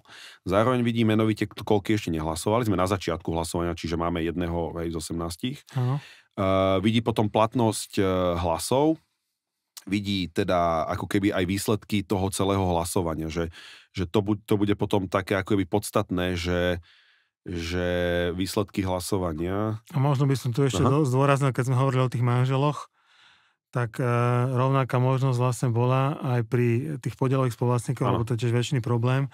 Boríme sa s tým a nie je to jednoznačne vyriešené a ako ja na to mám názor, ale kopec ľudí má na to iný názor a vlastne aj správcovia rôzne postupujú, že či uznať hlas menšinového spoluvlastníka, to je jedno teraz, či hlasuje elektronicky, alebo písomne, alebo na schôdzi, menšinového, to znamená aj s nejakým zanedbateľným hlasom, alebo teda podielom 1/100 pri garážových stoiskách napríklad, kde je iba podiel na nebytovom priestore, alebo pri byte je to najčastejšie, teda sú tam nejakí 3-4 spoluvlastníci, alebo aj ten klasický prípad bežný v praxi, že sú 2, jeden zahlasuje, druhý nezahlasuje. Ja si myslím a tvrdím a viem si to obhajiť, a je to vlastne v komentári rozobraté, že za také situácie, keď jeden hlasuje a druhý nehlasuje, platí ten princíp solidarity, že mal by sa uznať ten hlas, ktorý je prejavený za celý byt a nebytový priestor a není znegovaný iným vyhlásením iného spoluvlastníka. Hej? A že tá väčšina, o ktorú sa veľa správcov opiera, nakoniec za ministerstvo financií zastáva taký názor, že pri podieloch mala byť vždy ten nadpolovičný prejav vôle, prichádzajú z iného odseku paragrafu 139 občianskeho zákonníka, zase hovorí o tom, že minimálne tých 50, viac ako 50% by som mal mať. Čiže keď mám dvoch a hlasujem jeden, tak by sa pri takomto názore ten hlas neuznal, pri tom mojom by sa uznal. A to je práve to, že správca vlastne by to mal byť ten, kto je jednak zodpovedný za vyhlásenie tých výsledkov, ale aj za vlastne aj ich vyhodnotenie. Áno. Že si buď sa prikloní k tomu, čo hovorím ja, alebo sa prikloní k tomu druhému názoru a mám tu možnosť. Ako nie je to úplne ideálny stav, lebo ideálne bolo, keby to bolo jednoznačne napísané v zákone, že proste je to takto. Ale bohužiaľ, pokiaľ tu nemáme jednoznačnú úpravu a ani judikáty k tomu nie sú k tejto otázke, tak je to naozaj na výklade. Priklonte sa k jednému alebo druhému názoru. A nehovoriac o tom, že niekedy aj hlasovanie takéhoto jedného vlastníka alebo za jeden nebytový priestor ovplyvní výsledok celého hlasovania. Presne tak. To je vlastne u nás aj tá varianta B, to je vlastne u nás aj tá varianta B, že platný hlas pri niektorých prípadoch vie byť aj toho naozaj, že jedného, čo za tie garážové stojská. Samozrejme, keby hlasovali dva rôzne a sú 50%, tak tam asi to systém vyhodnotia automaticky, že to vlastne nie je platný hlas. Presne tak. Presne tak. A tu by som už len asi poslednú vec ukázal, že vlastne tak ako zmysel toho elektronického hlasovania alebo kombinácie písomného s elektronickým je teda, že časť tých ľudí teraz týždeň môže hlasovať elektronicky. Alebo ešte jedna výhoda je tam predsa len, že Rezitech automaticky upozorňuje vlastníkov, ktorí nehlasovali a povedzme je nejaký čas do konca, to znamená 3 dní pred koncom, máme tam také 4 upozorňovacie maily, pre tých, čo nehlasujú, 4 dní, teda 3 dní, 2 dní, 1 deň a 1 hodina pred koncom upozorní len toho, čo nehlasoval, aby zahlasoval. Čiže ten správca to nemusí robiť manuálne, že ich navoláva alebo niečo, ale systém to robí automaticky. A povedzme, že a potom pekne správca môže vidieť, ako mu vlastne nabieha je to kvórum, že lebo tak povedzme si úprimne, nie každý reaguje na prvý e-mail. Hej. Proste OK, vidím, dobre, pozriem si večer, nechám tak. Ale 3 dní ma to upozorní pred koncom hlasovania. A už potom znova ďalší zahlasujú a tak ďalej. To je akoby jeden taká vec na to dosiahnuť to kvórum a mať to úspešné. A druhá a zároveň taká zásadná vec je, že tu vlastne v Rezitechu máme takú funkcionalitu, že pridať hlas. A ono, čo to vlastne znamená? Znamená to, že keď takto odkliknem, tak znova sme pri tom, že neviem, 40 ľudí ide elektronicky, 10 ľudí príde na písomné hlasovanie a ja mám skončené písomné hlasovania, tu mám vyjadrenie vôle vlastníkov z písomného hlasovania, ako hlasovali. Ja ako správca to na konci si to proste pozriem a vidím, že pán Peťo Adamčík nemôže elektronicky hlasovať, neviem, má 90 rokov, ale prišiel písomne. Tak ja si ho vlastne rozkliknem a to je aj tá odpoveď, že prečo všetkých ľudí z toho LVčka, z toho listu vlastníctva vlastne dávame do Rezitechu. No práve preto ten Peter Adamčík môže prísť na to písomné hlasovanie, aj teda prišiel, odpovedal, že áno, a ja ako správca ho zaevidujem. Tým pánom, keď ho ako správca zaevidujem, už vidím, že hlasovali dvaja, je aj ten zaevidovaný. A keď si potom pozriem výsledky hlasovania, tak vlastne čo tu vidím?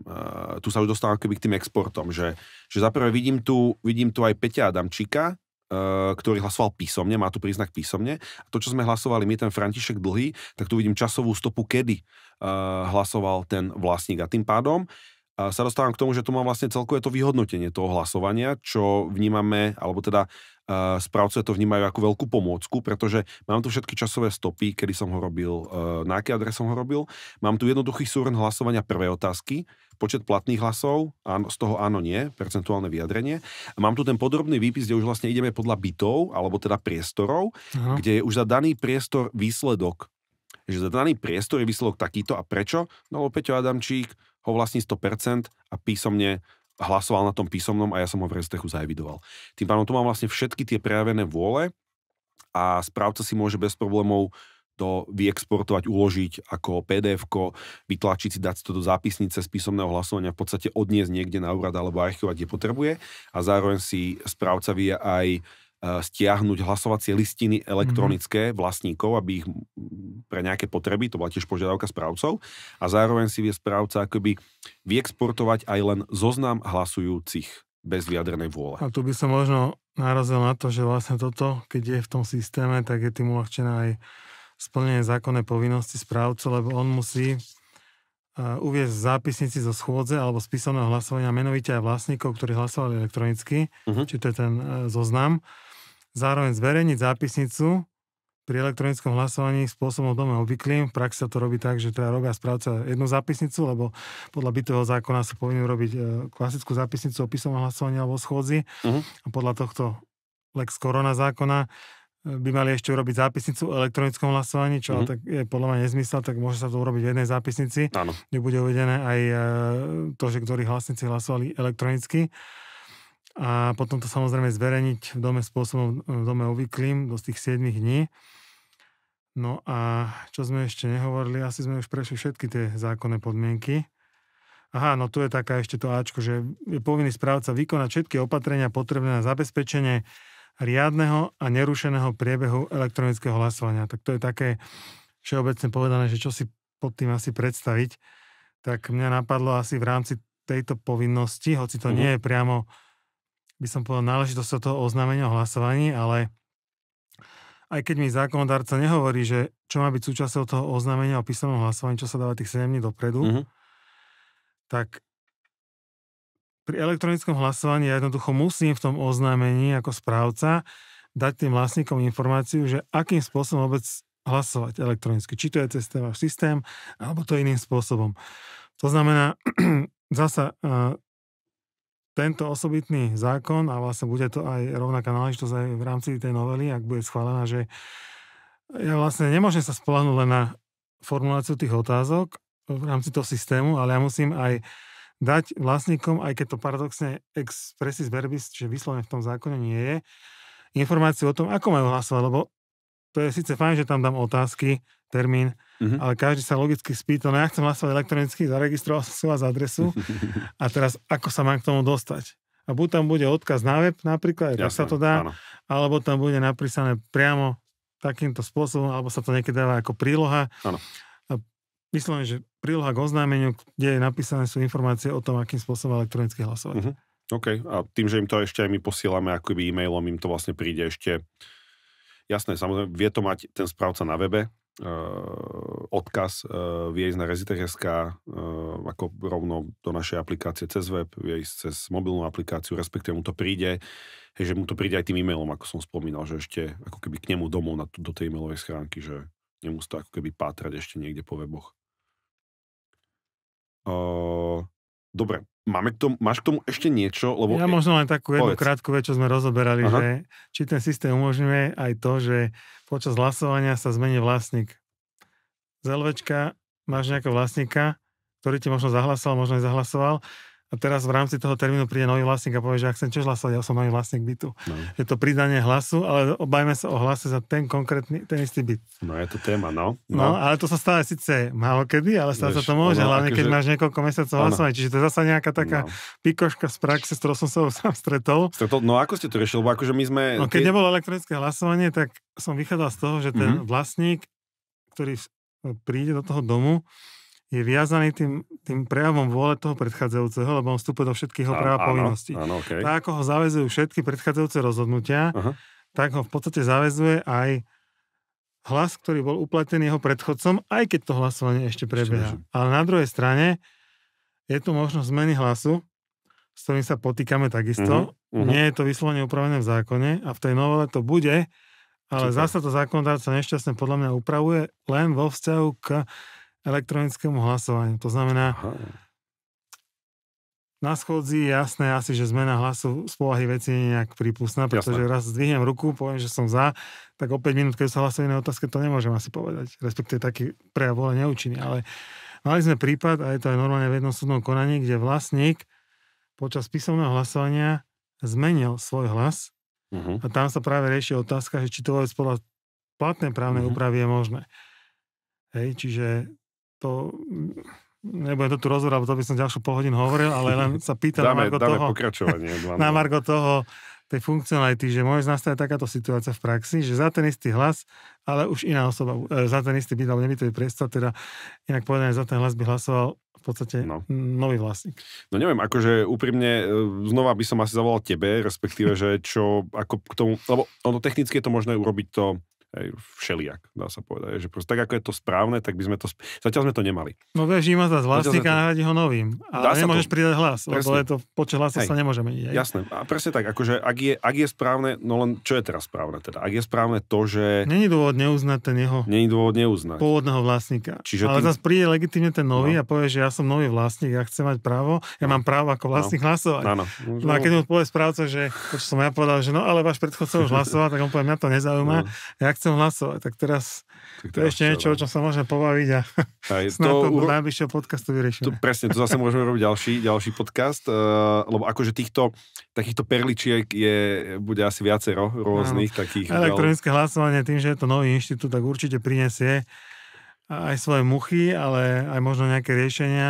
A ja som aj vlastne v tej knižke apeloval na zákonodarcu, aby niektoré muchy z tohto Lex Korona zákona vychytali, ak sa hovorí. Niektoré vychytali, jedno z nich, a to už by sme asi mohli plynuli, keďže nám čas pokročil, mohli by sme plynulo prejsť už aj k tej novele možno, že čo vlastne sa tam mení. Môžeme. Tak jasné. Zásadne sa, už sme o tom hovorili, takže ja len doplním tie podstatné veci. Mení sa tam hlavne to, také dva momenty sú, alebo tri, keď vrátam aj tú zmenu hlasu. Jeden moment je, že v súčasnom stave do toho 31.12. je to elektronické hlasovanie povinnosťou urobiť aj pri schôdzi vlastníkov. S čím sú spojené určité problémy, nechcem toto do detailu rozoberať, proste na schôdze interakcia. Jasné.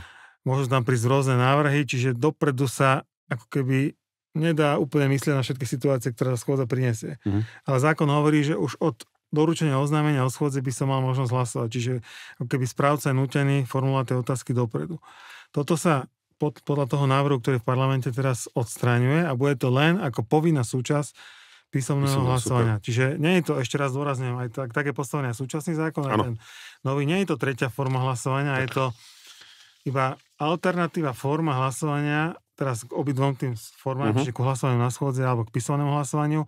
Ak prejde novela, už to bude len alternatíva forma, povinná, ale podotýkam, obligatórna forma hlasovania k písomnému hlasovaniu. Kde je tá novinka, čo sa týka zmeny hlasu, kde zákonodárca v tom návrhu novely hovorí, že v prípade, ak vlastník pri písomnom hlasovaní elektronicky hlasuje o jednej veci viackrát, za platný prejav vôle sa považuje elektronické hlasovanie vykonané v rámci písomného hlasovania ako posledné. Áno. Hej, čiže ako keby dvakrát zahlasuje, otázka, či mu ten váš systém elektronicky umožní dvakrát hlasovať. No, pozri sa, ako náhle to bude v novele, tak jasné. Už to budete musieť prispôsobiť. Tak samozrejme, akože preto to aj sledujeme. Preto sme a s tým, že ak vykoná ale vlastník svoje hlasovacie právo pri písomnom hlasovaní aj v listine, aj v elektronickej podobe, tu je tá novinka, na elektronické sa neprihliada. Čiže ako keby to písomné hlasovanie prebije to elektronické. Ano. Ale nie je tam vyriešená stále tá otázka, že či pri tom klasickom písomnom hlasovaní je tá zmena prípustná. Čiže zasa zákonodárca to vyriešil vo vzťahu elektronické písomné, ale ten prípad, čo som spomínal, že sme mali, že vlastne v rámci písomného dvakrát písomne zahlasoval, ten sa opäť nevyriešil vyslovene, tak zasa bude to otázkou výkladu, ak to prejde v takejto forme, že je to prípustné, nie je to prípustné, možno tam analogiu, nemožno, ale to je hud do budúcnosti. Jasné, no ono v podstate to B, čo si povedal, takto, ak bude v tom zákone od 1.1.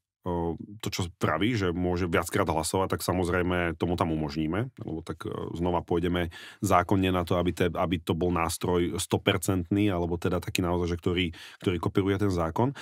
A to B, čo si rozprával, alebo tú druhú vec, že keď bude teda hlasovať viackrát elektronicky a nakoniec ešte aj písomne, že teda nadradené písomné, alebo teda to sa má, tak to máme v podstate spravené aj teraz, lebo napríklad on môže hlasovať elektronicky, ale príde ešte na písomné a v tom momente, kedy správca eviduje tých z toho písomného hlasovania, vidí, že aké majú hlasovacie lístky a vidí, že František Dlhý síce hlasoval 28 krát elektronicky, OK, systém stále počíta alebo bude počítať ten posledný, to je jasné, a zároveň ešte išiel písomne, tak len správca zaeviduje toho Františka Dlhého do systému a to ako by prepíše to, čo sme si teraz ukazovali. Hej, čiže toto už ako keby vie byť aj takýmto spôsobom porešené. Je tam ešte možno... Ešte posledná možnosť, alebo posledná taká dôležitá zmena je, že doteraz nebolo možné sa nechať splnomocniť pri elektronickom hlasovaní. Áno. Teraz to už zákonodárca umožní. OK. Čo je fajn, lebo ako nevidím dôvod, prečo by pri elektronickom by to nemalo byť. Možno len tam je otázka skôr zase do plena a na vás máte nejaký čas, ako to vyriešiť, že keď ja splnomocním na elektronické hlasovanie niekoho iného, hej, alebo respektíve dám splnomocnenie susedovi, a sused bude elektronicky hlasovať, lebo za svoj byt hlasuje elektronicky. Ako zahlasuje reálne aj za ten môj byt? Lebo ja keď mu chcem dať moju prístup, tak mu dám prístupové meno, heslo, pôjde to cez moju zaregistrovanú adresu, ale ja mu dám vyslovene splnomocnenie, čiže vytvoríme mu tam ďalšiu e-mailovú adresu, alebo ten systém uzná pre takýto prípad, keď bude doložená plná moc, že vlastne aj on zo svojej registrovanej adresy môže zahlasovať za akéhokoľvek iného vlastníka, ktorý mu dá plnú moc. No, znova, hej, že podľa toho, ako to bude nakoniec dané, ale v podstate, ak je tá podmienka taká, že presne ako si hovoril, že spoluvlastník, alebo teda iný vlastník, ktorý je v Rezitechu, má e-mailovú adresu františek.dlhý@gmail.com povedzme, a má svoj priestor a zároveň je splnomocnený na druhý priestor, ale bude používať iba jednu, hej, že takéto budú pravidlá, že bude používať svoje konto v Rezitechu pod jednou e-mailovkou. No dobre, no tak v tom prípade si viem predstaviť, že normálne mu ako keby vytvoríme na základe toho splnomocnenia, to budeme musieť nejakým spôsobom odchytávať my ako firma, že OK, a my mu tým pádom technicky umožníme to, že dobrá, ale ty tu máš ešte právo hlasovať alebo rozhodovať alebo vyjadrovať sa k tomuto priestoru a tým pádom znova sme pri tom, že akoby sa môže vyjadrovať aj ku ďalšiemu priestoru, ale môže sa vyjadrovať rôzne napríklad. Hej, že, alebo to už znova si akože pozrieme, že ako je to technicky možné, ale takto na prvú, keď to vraví, že je určite viacero možností, ako k tomu pristúpia, toto mi napadlo. Je to riešiteľné. Jasné, samozrejme. Tak, ale napadlo to, že či to bude vlastne z tej jeho overenej e-mailovej adresy, alebo v prípade, keď ja splnomocním niekoho, ktorý vôbec nebude vo vašom systéme zahlasovaný, ale ja chcem, aby elektronicky hlasoval, ale nie je to z moje konto. Že... Ako my sme v tomto pružní, že, ako toto vyriešiť? Že my sme, akože ani nie je otázka, že či to vieme, to v podstate áno je odpoveď, len je otázka, že mať tie pravidlá hry tak jasné, to by bolo super, že OK, dobre, takto, tak proste my to spravíme promptne, že v tomto sa cítime také akože silný. Že vlastne ja keď mám to jedinečné meno, prihlasovacie heslo, viem ho napríklad dať tomu človeku, ale teraz ma napadlo, že keby som mu len na konkrétne jedno hlasovanie dal ad hoc nejaký prístup a že by vlastne len v tom jednom elektronickom hlasovaní mohol zahlasovať, ale na ostatné ďalšie mu to proste neumožňujú sa znovu prihlásiť. No, však to je práve tá otázka, že možno ani není otázka akože na nás, na Rezitech, ako že prvá otázka, či to vieme, ale skôr, že dobre, že a teraz to splnomocnenie, keď je jednorázové, vie byť jednorázové? Áno, na konkrétne hlasovanie. A na konkrétne hlasovanie, OK, tak to je zase iný technický prístup k tomu, že presne to, čo vravíš, čiže umožniť možno že raz hlasovať a viac do toho konta on nevidí, povedzme, lebo není splnomocnený. Napríklad môže byť len na vykonanie toho hlasu, ale ja keď sa prihlasím do konta, tak ja tam vidím aj svoje informácie o dome, čiže vidím tam všetky ostatné veci, ktoré sa týkajú toho domu. No, keď je splnomocnený iba na úkon toho hlasovania a nezahrňa vidieť informácie, neviem, o spotrebách alebo o čomkoľvek, tak samozrejme to nebude vidieť. Ešte toto je presne tá otázka, že znova ti budem volať a znova si prejdeme akoby tie veci, že dobre, takto to funguje, toto musia byť obmedzenia, aby sme neporušili GDPR, aby sa neporušilo neviem čo všetko ďalšie po právnej stránke a tým pádom to tak nastavíme. Takže toto ako keby nevidím v tom problém. No, takže budeme mať pekné Vianoce určite. Tak ja len zdôrazňujem, že momentálne je to stále len novela, návrh, môže dojsť ešte k zmenám v parlamente, takže odporúčam všetkým správcom, ktorí nás sledujú, aby si sledovali web stránku Národnej rady alebo potom zbierku zákonov, keď ten zákon už vyjde naozaj, alebo zrejme teda je to uložené ako povinnosťou v podstate zabezpečiť do konca tohto roku prijatie takéto legislatívy v rámci uznesenia vlády z minulého roku, čiže je to naozaj úloha, ktorú dostalo ministerstvo financií, takže aj pri tom zložení parlamentu si myslím, že teda tá novela prejde, ale otázka je, že v akom znení, čo sa tam ešte prípadne doplní, zmení, aby som bol za, keby tam ešte niektoré muchy vychytali, ale to už je na poslancoch, či bude taká vola, takže naozaj odporúčam všetkým, aby ste si predtým, ako začnete túto novelu aplikovať v praxi, pozreli jej konečné znenie, pretože to, čo je v parlamente a to, o ktorom sme vlastne dneska hovorili, tak je to stále len návrh, ktorý tam bol predložený zo strany navrhovateľa toho zákona. Máš tam ešte niečo v rámci novely? Je tam ešte nejaká zmena, niečo zásadne, niečo možno zaujímavé? Čo sa týka elektronického hlasovania, už nie. Sú tam iné veci, ktoré by možno boli na diskusiu, ale tak to možno niekde na iných fórach, alebo niekedy, možno, že len to príkazné plnomocenstvo sa ruší, ale to sa týka len nielen elektronického, ale aj klasického písomného splnomocnenia, že vlastne tie dve formy, ktoré boli, tak teraz to príkazné, že musí byť príkaz, ako má hlasovať, čo niekedy bolo do praxi nepoužiteľné, tak sa v podstate odstraňuje, čo neznamená, že by ten vlastník nemohol taký príkaz dať.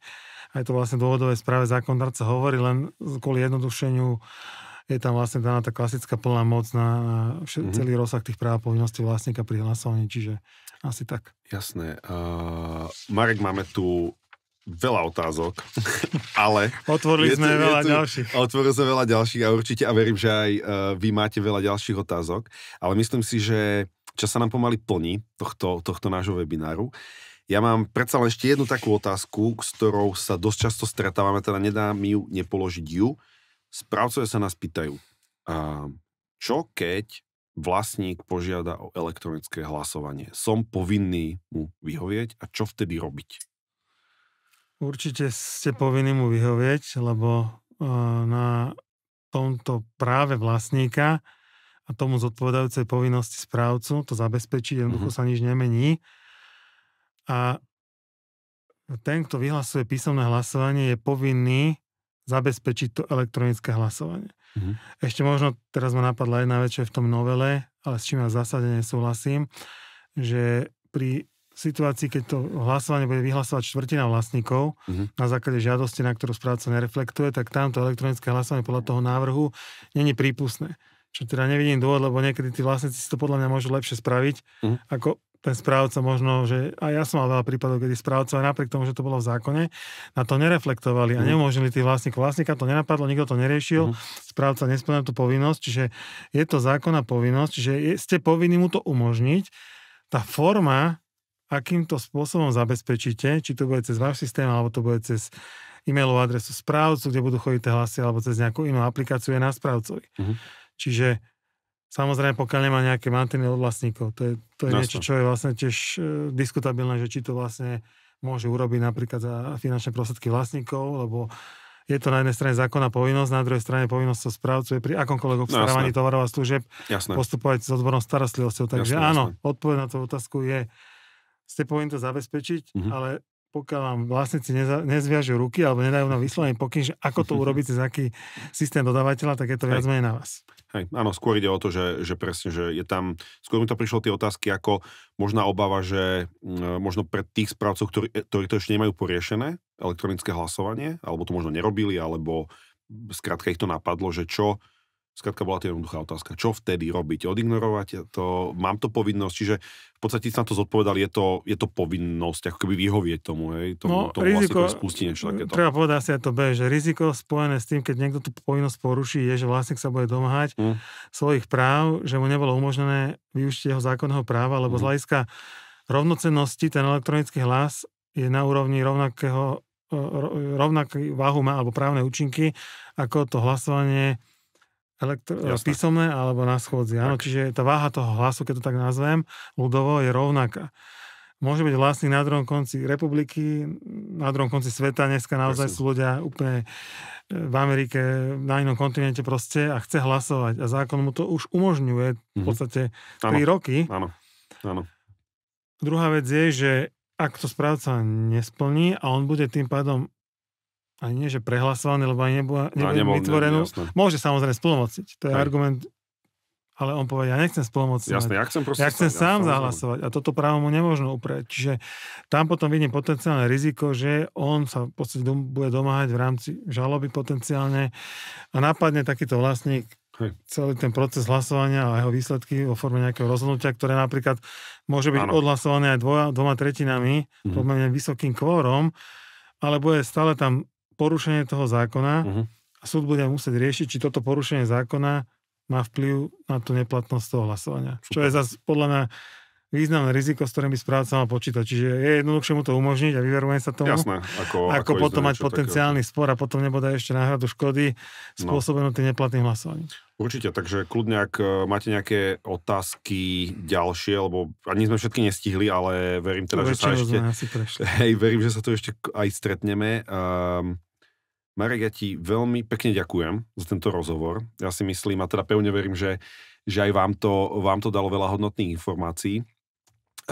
ktoré sa pýtate, alebo vám idú nejakým spôsobom v hlave. Ako som spomínal, Marekova kniha, my v podstate tento webinár pošleme aj, zverejníme ho. Chcem vás poprosiť, teda je on súťaž a podmienky súťaže sú relatívne jednoduché, že napíšte nám ďalšiu otázku alebo ďalšie otázky, ktoré vás zaujímajú. Za prvé je to hodnotná informácia aj pre nás, aby sme sa ťa možno znova mohli osloviť a po debate o týchto otázkach. A zároveň jedného z vás, ktorý nám pošlete otázku, aj vylosujeme a teda darujeme vám túto knihu. A píšte nám to na info@rezitech.sk, e-mailovku nájdete na nete, tak na našom webe, teda www.rezitech.sk. Tak ešte by som doplnil, že tam môžem dať autogram, aby to malo nejakú hodnotu aj pre toho, kto to... Presne tak. Ako vlastne vedúceho autorského kolektívu. A teda na záver ja poviem, že ďakujem za pozvanie. Prvýkrát vlastne takto by som povedal, sme si mohli o tom podiskutovať aj pomerne vo významnom časovom rozpätí, lebo tie diskusie, čo boli na kongresoch, to boli viac menej nejako časovo obmedzené, ale tuto myslím si, že mali sme aj vyššie hodiny, aj tak sme to nevyčerpali, takže tie otázky potom ďalšie možno v nejakom druhom vydaní. Ja budem opäť rád, ak sa budem môcť zúčastniť ďalšie takéto diskusie a všetkým môžem len zaželať, aby čo s najmenšími problémami sa potýkali nielen s elektronickým hlasovaním, ale aj s komunikáciou a so všetkým, čo s tým súvisí, a dúfam, že sme niektoré nezodpovedané otázky zodpovedali a zase na tie ďalšie, ktoré vystali aj z dnešnej diskusie, určite dáme odpovede niekedy v budúcnosti. Takže ďakujem za pozvanie a dovidenia, do počutia všetkým. A ja ďakujem, Marek. Ďakujeme.